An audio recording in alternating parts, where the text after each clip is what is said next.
Hi hello everyone. তো যারা নতুন ল্যাপটপ কিনবে অ্যান্ড যারা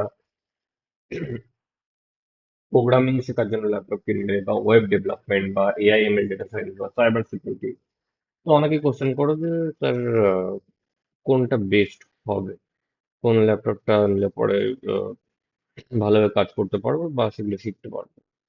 তো আজকে সেটা নিয়েই তোমাদেরকে বলবো যে কোন ল্যাপটপটা কি পারপাসে তোমরা ইউজ করতে পারো, আর কোন ভেন্ডার বা কোন কোম্পানির ল্যাপটপ নিলে পরে তোমরা সেটা অনেকদিন ইউজ করতে পারবে। তো চলো দেখা যাক।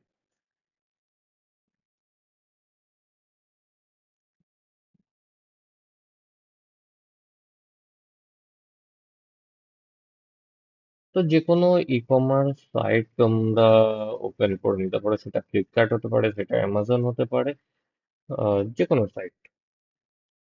তো সাপোজ ফ্লিপকার্টে আমরা ফার্স্টে দেখছি। তো এখানে যেটা সার্চ আছে, এখানে ফার্স্টে তোমরা ল্যাপটপ দিয়ে সার্চ করো যে ল্যাপটপ। আর এখন অনেকের তো এগুলো জানোই, ডেল বা এইচপি এগুলো তো আছেই, তো সেরকম দিয়েও তোমরা সার্চ করতে পারো। তো যারা অনলি প্রোগ্রামিং মানে ডেভেলপমেন্টের কোনো কিছু না, জাস্ট প্রোগ্রামিং শিখবে, তাদের জন্য i3 বা i5 enough. And SSD 128, screen 15 inch, 13টা অনেকটা ছোট মনে হয়। অ্যান্ড রেটিংটা অবশ্যই 4 স্টার হলে পরে ভালো হয়। আর প্রসেসর এখানে এই দুটো রয়েছে।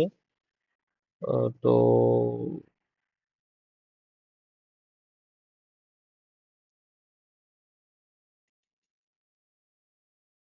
এগুলোতে এটাই দেখাচ্ছে। র্যাম ক্যাপাসিটি ডিডিআর, ওই সরি, র্যাম টাইপ DDR4।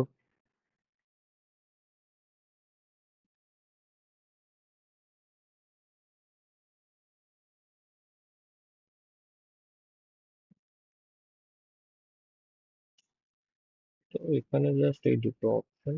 আচ্ছা, অ্যামাজন একবার চেক করে দেখি।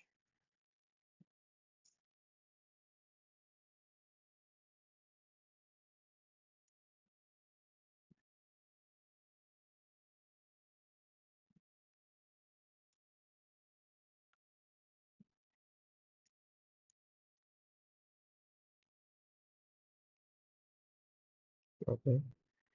তো জাস্ট যদি যেরকম প্রোগ্রামিং যেটা বলছিলাম, Intel core i5 and i3 যে কোনো একটা হলেই হবে।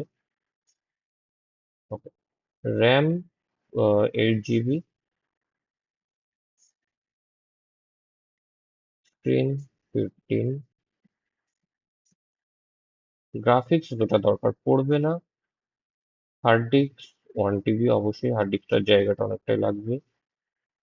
র্যাম DDR4 অবশ্যই।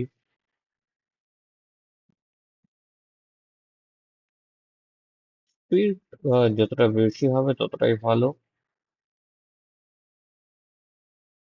আর এগুলো তো সব ক্ষেত্রেই থাকে, এটা আর আলাদা করে সিলেক্ট করার দরকার নেই। তো এবার দেখা যাক কি যে অপশন গুলো এসছে। Okay. HP 15 inch, 12 gen, i3।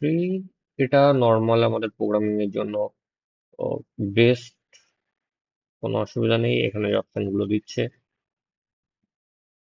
আহ, তো এটা হচ্ছে প্রোগ্রামিং এর জন্য বেস্ট। এই যে কনফিগারেশনটা রয়েছে 1 TB hard disk and SSD দিয়ে যদি থাকে আরো ভালো হয়। আর যদি আমরা ডেভেলপমেন্টে যাই, মানে অ্যাপ ডেভেলপমেন্ট এইগুলোর ক্ষেত্রে বা ওয়েব ডেভেলপমেন্ট, সেক্ষেত্রে আমাদের i5টা বেটার হবে। i5 ক্যাটাগরি বা i7 ক্যাটাগরি মধ্যে যারা থাকবে তারা বেস্ট। তো সেক্ষেত্রে যেগুলো রয়েছে, আর এখানে ট্রাই করবে অ্যাসারটাকে অ্যাভয়েড করার। কারণ এগুলোতে অনেকটা মানে কিছু দিন গেলে পরে 1 বছর 1.5 বছর পরে অনেক প্রবলেম দেখা দেয়।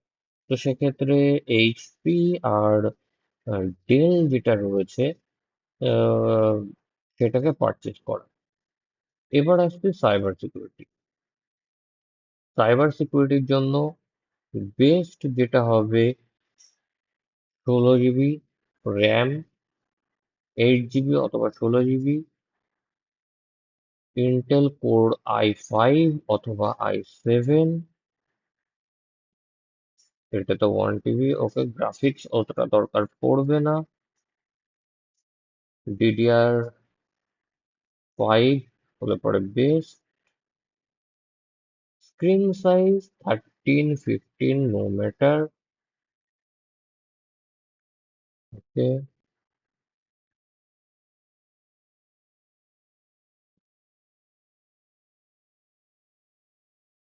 কানেক্টিভিটি যতগুলো সম্ভব, ওয়াইফাই,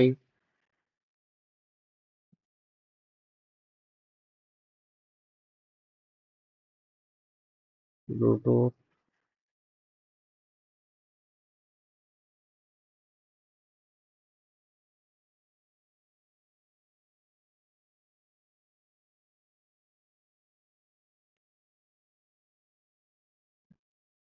প্রসেসর স্পিড যতটা ভালো হয় ততটাই বেস্ট। আচ্ছা, ওয়াইফাই যদি 6 হয় খুব ভালো।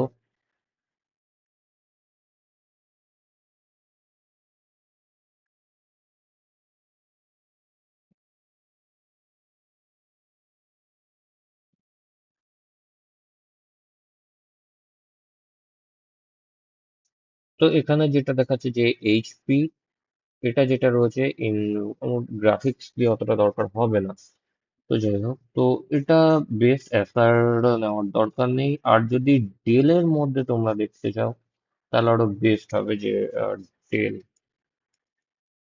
সাইবার সিকিউরিটির জন্য আমি যেটা প্রেফার করব, ডেল নেওয়াটা বেস্ট হবে। আর আহ, যদিও বা এটার রেঞ্জ অনেকটা হাই চলে যায়, মানে মোটামুটি 50 আপ চলে যায়, বা 70-র কাছাকাছি তোমাদের যদি বাজেট থাকে, সেক্ষেত্রে আমি বলবো যে তোমরা ম্যাকে সুইচ করতে পারো। ম্যাকবুক এয়ার, যদি আমরা এখন M4টা দেখি, তো তোমাদের যদি 1 লাখ এরকম কোনো বাজেট থাকে, তো সেক্ষেত্রে এই ডিভাইসটা ফার্স্টেই যেটা রয়েছে এটাকে তোমরা পারচেস করতে পারো। সাইবার সিকিউরিটির জন্য বেস্ট হবে, কারণ আমাদের ভার্চুয়াল ল্যাব তো ইউজ করতেই হবে। তো এর মধ্যে আমরা ইজিলি ভার্চুয়াল ল্যাব ইউজ করতে পারবো। আমি নিজে ম্যাক ইউজ করছি। তো সেক্ষেত্রে নো ডাউট তোমরা এটাকে ইউজ করতে পারো। M4 নিতে হবে তার কোনো মানে নেই। তোমরা M2 বা M3 যে কোনো একটা ইউজ করতে পারো। তো M2টা আরো অনেক কমে তোমরা পেয়ে যাবে। অনেকটা চিপ প্রাইসেই তোমরা পেয়ে যাবে যদি বেস ভেরিয়েন্টটা দেখো সেক্ষেত্রে। তো যদি ভিডিওটা ভালো লেগে থাকে তাহলে অবশ্যই তোমরা শেয়ার করে দিও। আর আহ, যদি কোনো সাজেশন দরকার হয় তাহলে কমেন্ট বক্সে তোমরা জানিও। তো টাটা।